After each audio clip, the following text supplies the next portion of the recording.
वादी कश्मीर की आज़ादी के लिए कोशिश, एक मुजाहिद की सनसनीखेज दास्तान। आपके लिए पेश खिदमत है मिशन कश्मीर। बंगले पर आया तो गुजरातन मुलाजिमा बाई जी ने कहा कि मीनाक्षी का फोन आया था कि वो शाम की चाय मेरे साथ पीना चाहती है। मैंने आहिस्ता से सर हिलाया और ऊपर अपने कमरे में आकर दरवाजा बंद किया और सोफे पर बैठकर एक बार फिर माइक्रोफोन का जायजा लेने लगा। उसकी साख्त से मालूम होता था कि ये इंतहाई ताकतवर आला है। अब इस माइक्रोफोन को निचली मंजिल के ड्राइंग रूम वाले टेलीफोन के अंदर फिट करना था। ये काम मैं मीनाक्षी के होते हुए नहीं कर सकता था। इस वक्त बड़ा सुनहरी मौका था। इस घर में मुझे बड़ी आजादी थी। मैं सारे बंगले में जहां चाहे जा सकता था। नौकर नौकरानियां भी मेरे इस रुतबे से बड़े मरूब थे। वो भी मुझे कोई बड़ा ऋषि मुनि समझ रहे थे। मैं निचली मंजिल में आकर ड्राइंग रूम में सामने वाले सोफे के कोने में बैठकर अखबार पढ़ने लगा। यहाँ मैं इसलिए बैठा था कि मेरे करीब ही छोटी तपाई पर टेलीफोन पड़ा था। ड्राइंग रूम के पर्दे गिरे हुए थे। बाई अंदर आ गई, कहने लगी, गुरुजी आपके लिए कॉफी बना कर लाऊं? मैंने मुस्कुराकर कहा, हाँ बाई ले आओ, आज यहाँ बैठकर कॉफी पीने को दिल चाहता है। वो खुश खुश किचन में चल दी। दूसरे नौकर इधर उधर कामकाज करने लग गए। ड्राइंग रूम और बाहर वाली लॉबी बिल्कुल खाली थी।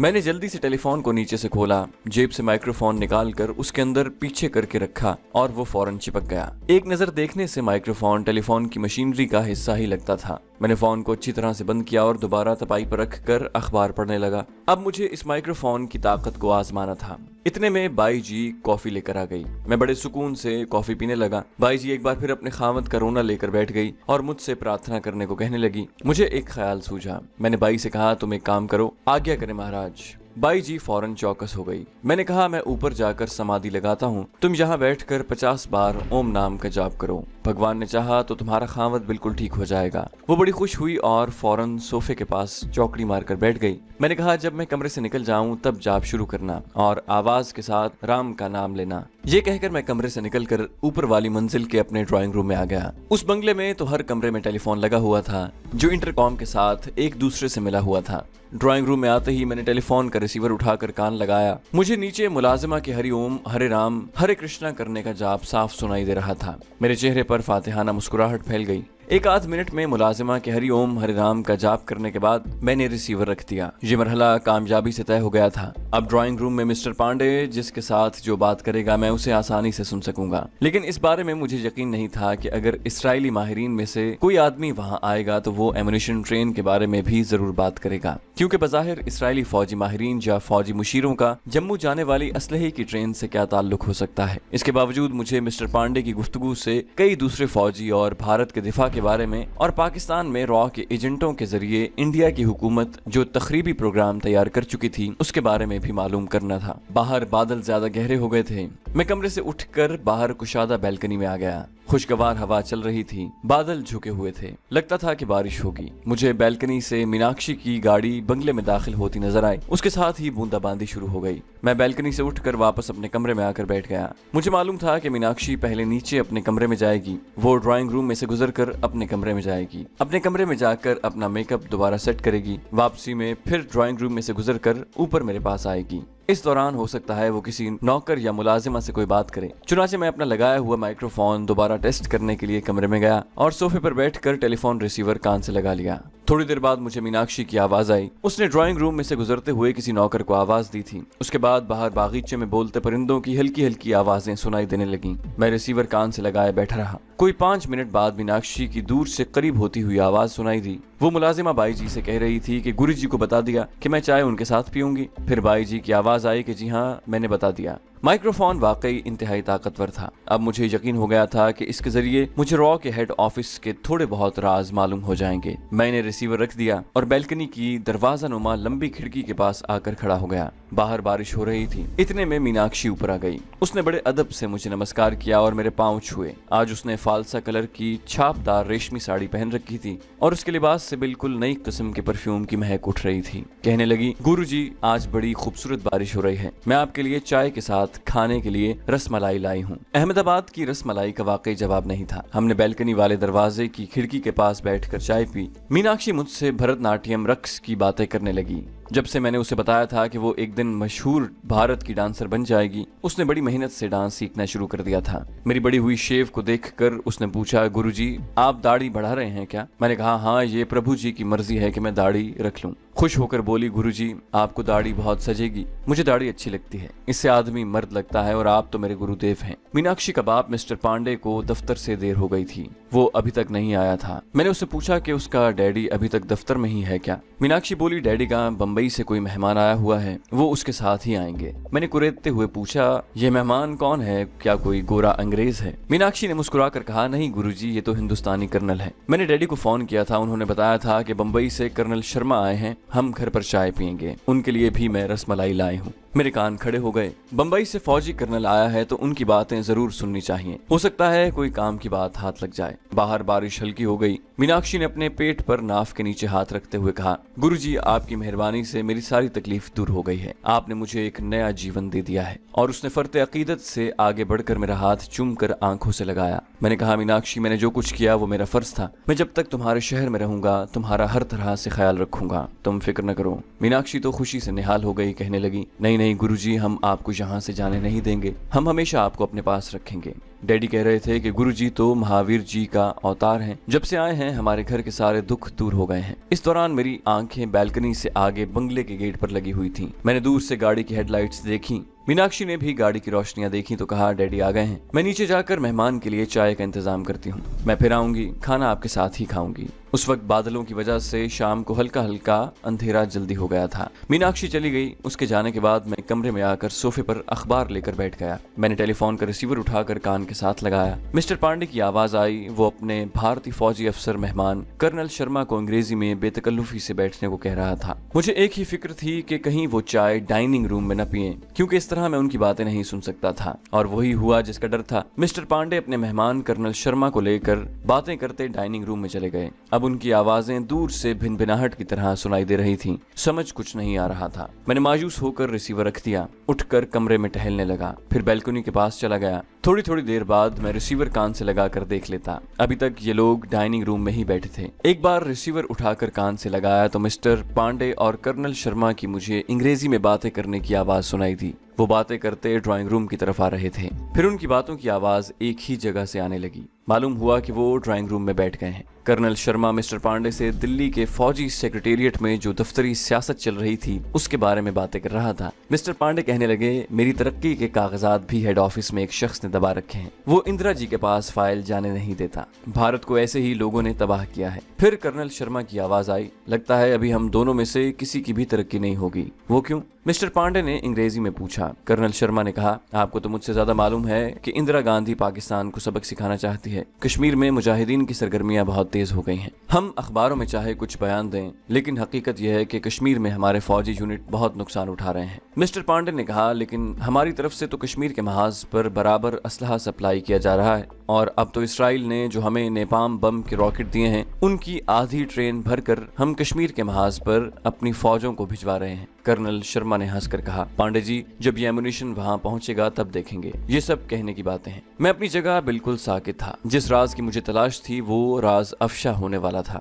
मैंने रिसीवर अपने कान के बिल्कुल साथ लगा लिया और उंगली से दूसरा कान बंद कर लिया। मुझे मिस्टर पांडे की आवाज सुनाई दी। उसने बड़े एतमाद के साथ अंग्रेजी में कहा, क्या बात करते हो कर्नल शर्मा, मैंने डिपार्चर ऑर्डर भी इशू कर दिया है। ये ट्रेन देवलाली से इस महीने की 20 तारीख को रात के 12 बजे देवलाली के फौजी गैरिजन वाले रेलवे हॉल्ट से रवाना हो जाएगी। कर्नल शर्मा ने कह लगाया, क्या वाकई? मिस्टर पांडे ने कहा, यार तुमको यकीन क्यों नहीं आता? तुम कश्मीर फ्रंट पर जा रहे हो। वहां जाकर ब्रिगेडियर तिवाड़ी को मेरी तरफ से बता देना कि इस बार हम कश्मीरियों को मजा चखाने के लिए इसराइली नेपाम रॉकेट भेज रहे हैं। ब्रिगेडियर को कहना कि बेशक इन बमों से कश्मीर के सारे मुसलमानों के घरों को आग लगा दे। आधी ट्रेन रॉकेटों से भरकर भेज रहा हूँ। कश्मीर भारत के लिए बहुत बड़ा और अहम फ्रंट है। कर्नल शर्मा की आवाज आई, वेरी गुड। अगर ये बात है तो हमारी फौजी यूनिटों के लिए ये बहुत बड़ी खुशखबरी है। अच्छा यार, अब मैं चलता हूँ। 11 बजे की फ्लाइट पकड़कर बंबई वापस जाना है और वहां से सुबह सुबह श्रीनगर वाली मिलिट्री फ्लाइट पकड़नी है। मिस्टर पांडे की आवाज सुनाई दी, मैं तो चाहता था कि तुम खाना खाकर जाते।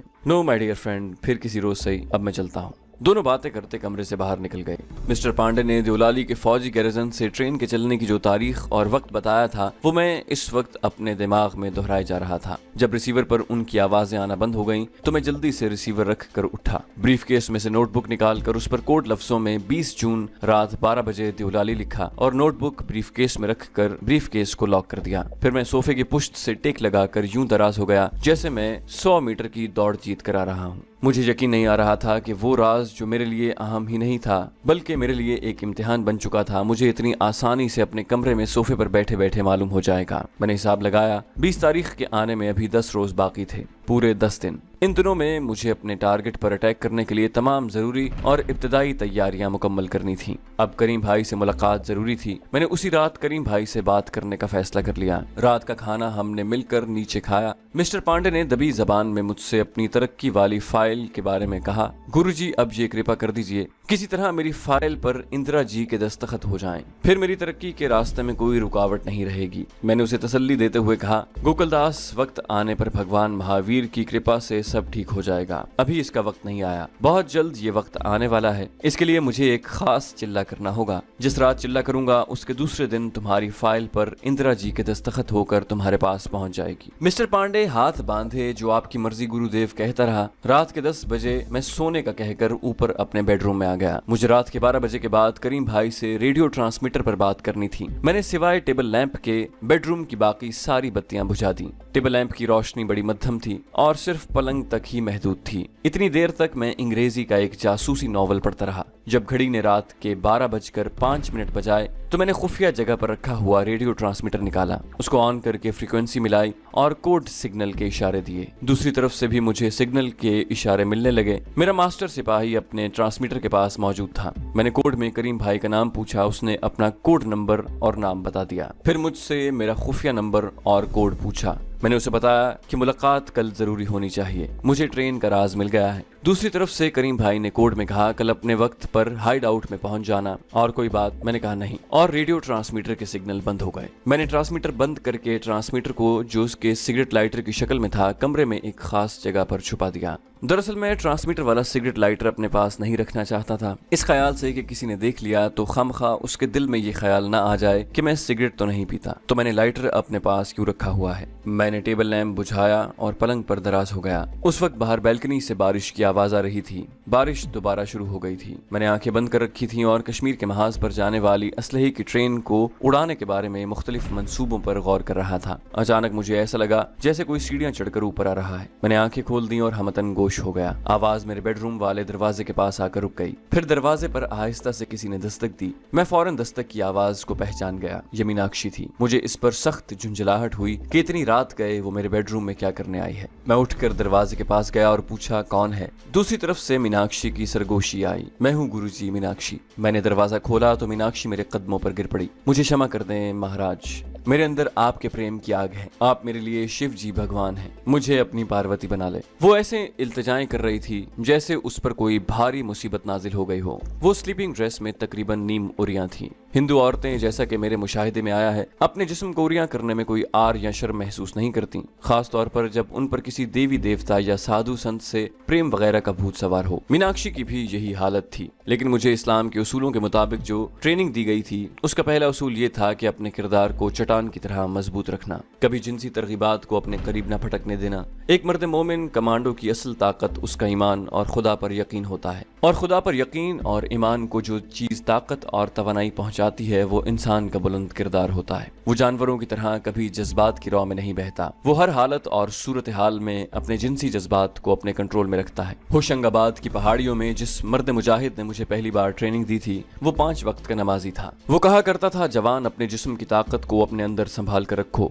ये खुदाई नूर है। जब तक आदमी के अंदर उसके बदन की ताकत मौजूद है वो बड़ी से बड़ी चट्टान से भी टकरा कर उसे पाश पाश कर सकता है। ये ताकत ही इंसान के अंदर रहकर उसके जिस्म की कमजोरियों का इलाज करती है और एक वक्त आने पर खुदा का नूर बनकर उसके जिस्म को, उसकी रूह को मुनव्वर कर देती है। उस मर्द मोमिन की सारी बातें मुझे याद थीं और मैंने अपने कमांडो मिशन पर निकलने के बाद आज तक उन पर अमल किया था। मैंने मीनाक्षी को बाजुओं से पकड़कर उठाया। ये तुम क्या कह रही हो मीनाक्षी? ना तो मैं भगवान सम्मान हूँ और ना तुम मेरी पार्वती बन सकती हो। मैं तो महावीर का भक्त हूँ। जाओ नीचे जाकर सो जाओ। किसी ने तुम्हें इस हालत में देख लिया तो क्या कहेगा? तुम्हारे साथ मेरी भी बदनामी होगी। मीनाक्षी सर झुकाए शर्मसार सी होकर वहीं से वापस सीढ़ियां उतर गई। मैंने दरवाजे की चटखनी बंद की और खुदा का शुक्र अदा किया। दूसरे दिन मीनाक्षी मेरे सामने आई तो उसकी आंखें झुकी हुई थीं। वो शर्मसार सी थी। मैंने उसे पास बुलाकर उसे 2-3 अच्छी अच्छी बातें कहीं। वो खुश हो गई और मेरे पांव छूकर बोली, गुरुजी आप सचमुच भगवान सम्मान हैं। मैंने उसे कहा कि आज रात को मुझे पूजा के लिए स्वामी नारायण के मंदिर में जाना होगा। रात 8 बजे जाऊंगा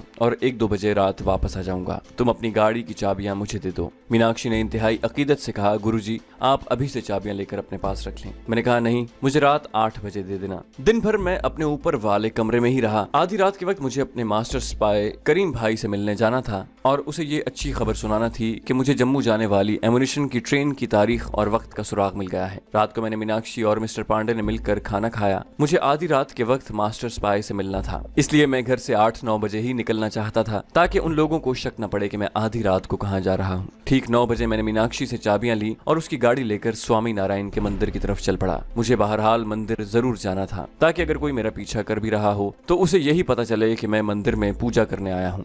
मैं रात 11 बजे तक मंदिर में बैठा, बज़ाहिर पूजा करता और मनकों की माला फेरता, मगर दिल में असलहे की गाड़ी को उड़ाने के बारे में तरह तरह के मंसूबे सोचता रहा। 11:03 पर मैं मंदिर से गाड़ी लेकर निकला और शहर के बाहर निस्बतन वीरान और गैर आबाद इलाकों से गुजरता हुआ अपने क्वार्टर वाले हाइड आउट में आ गया। गाड़ी मैंने वहां से थोड़ी दूर एक जगह दरख्तों के झुंड के नीचे अंधेरे में खड़ी कर दी थी। मैं जरा पहले आ गया था। रात 12 बजे मास्टर स्पाई करीम भाई भी पहुंच गया। हम क्वार्टर के खाली कमरे में बैठ गए। मैंने फर्श के कोने में मोमबत्ती जला रखी थी। जब मैंने करीम भाई को बताया कि मैंने जम्मू जाने वाली असलहे की फौजी ट्रेन का सुराग लगा लिया है तो उसने मेरी तरफ तहसीन आमेज नजरों से देखा और बोला, जरा ठहरो। वो उठकर दरवाजे के पास गया, दरवाजे को थोड़ा सा खोल कर अंधेरे में बाहर देखा, दरवाजे को बंद किया और वापस आकर मेरे पास स्टूल पर बैठ गया। ट्रेन के बारे में तुम्हें क्या मालूम हुआ है? मैंने उसे बताया कि असलहे से भरी हुई ये फौजी मालगाड़ी इस महीने की 20 तारीख को आधी रात के वक्त देवलाली के फौजी गैरिजन के हॉल्ट लाइन से रवाना होगी। फिर मैंने खुफिया माइक्रोफोन के जरिए मिस्टर पांडे और कर्नल शर्मा की जो बातें सुनी थी वो भी बता दी। करीम भाई बहुत खुश हुआ, कहने लगा, तुमने अपने पहले कमांडो एक्शन का पहला इम्तिहान पास कर लिया है, अब तुम्हें ये गाड़ी तबाह करनी होगी। मैंने उसे बताया कि कर्नल शर्मा और मिस्टर पांडे की बातों से तुम्हें इस बात की भी तस्दीक हो गई होगी कि इस ट्रेन में इसराइल के दिए हुए नेपाम रॉकेट बमों की बहुत बड़ी तादाद कश्मीर के महाज पर ले जाई जा रही है। मिस्टर पांडे ने कर्नल शर्मा से कहा था कि कश्मीर फ्रंट पर ब्रिगेडियर को बता देना कि हम तुम्हें इतने ज्यादा नेपाम रॉकेट सप्लाई कर रहे हैं कि तुम कश्मीर के सारे मुसलमानों के घरों को जलाकर राख कर सकते हो। करीम बोला, उस गाड़ी को तबाह करना बड़ा जरूरी हो गया है। ये गाड़ी हरगिज जम्मू सही सलामत नहीं पहुंचनी चाहिए।